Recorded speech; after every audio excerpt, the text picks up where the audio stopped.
नमस्कार।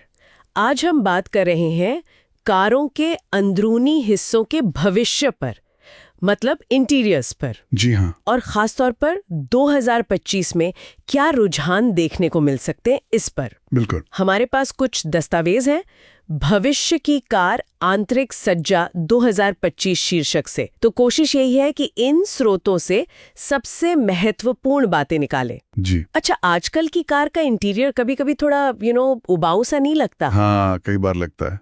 काफी समय से एक जैसा ही चला रहा। तो सोचिए जरा, एक ऐसा डैशबोर्ड जो एकदम होलोग्राफिक डिस्प्ले बन जाए, या सीटें ऐसी हों जो आपका मूड समझकर खुद को एडजस्ट कर ले। हाँ, बिल्कुल। चलिए इसी पर थोड़ी और बात करते हैं। देखिए, दिलचस्प बात यह है कि हम वाकई ड्राइविंग के अनुभव में एक बड़े बदलाव के कह सकते हैं दहलीज पर हैं। अच्छा। जी हाँ।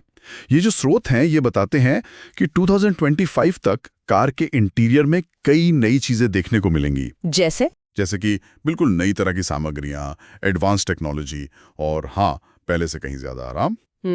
ये सिर्फ ऊपरी बदलाव नहीं है, मतलब सिर्फ लुक चेंज करने जैसा नहीं, ये पूरे अनुभव को बेहतर बनाने की कोशिश है। बिल्कुल, मतलब ये सिर्फ दिखने में अच्छा लगने से कहीं बढ़कर है ना। ऐसा लग रहा है कि असल मकसद ड्राइविंग के एहसास को ही बदलना है। सही कहा। आपने एडवांस टेक्नोलॉजी का जिक्र किया, जैसे होलोग्राफिक डिस्प्ले। तो सूत्रों में इसके बारे में क्या बताया गया है? मतलब ये कैसे काम करेगा?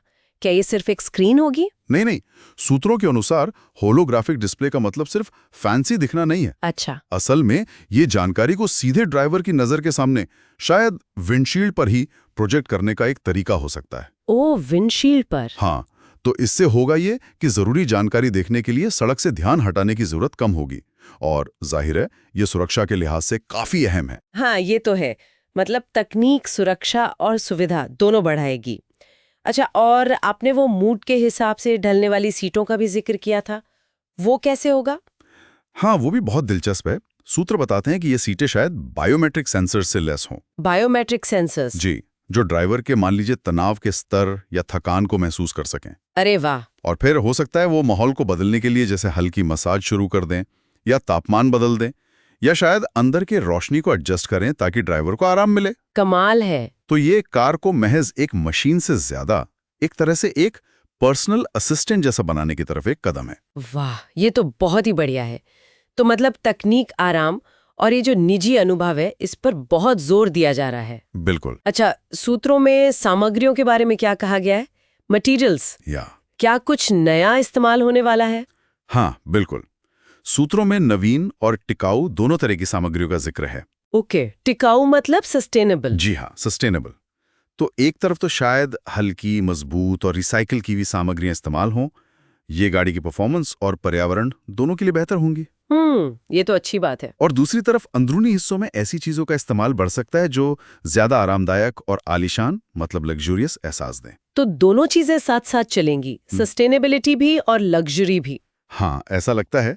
ये सब मिलकर कार को एक पर्सनल ड्राइविंग स्पेस या आराम की जगह जैसा बनाने की कोशिश है, जैसा आपने शुरू में कहा था। सही। तो कुल मिला के तकनीक, आराम और सामग्री, ये तीनों चीजें मिलकर गाड़ी चलाने के पूरे अनुभव को ही बदल रही हैं। बिल्कुल सही कहा।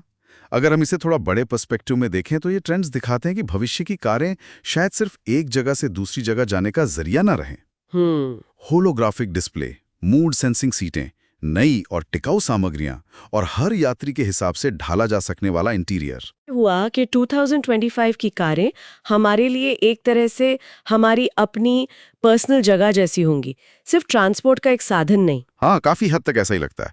और ये एक जरूरी सवाल भी खड़ा करता है। क्या? कि ये रुझान साफ तौर पर यूजर एक्सपीरियंस और उनकी पसंद नापसंद यानी पर्सनलाइजेशन पर बढ़ते फोकस को दिखाते हैं। हाँ, वो तो है। और साथ ही टिकाऊ सामग्री का इस्तेमाल ये भी बताता है कि भविष्य के डिजाइन में पर्यावरण की चिंताएं भी शामिल हो रही हैं। ये सिर्फ लग्जरी और टेक्नोलॉजी का मामला नहीं है, बल्कि जिम्मेदाराना डिजाइन का भी है। सही बात। आखिर में सोचने के लिए एक बात ये छोड़ता हूँ जी।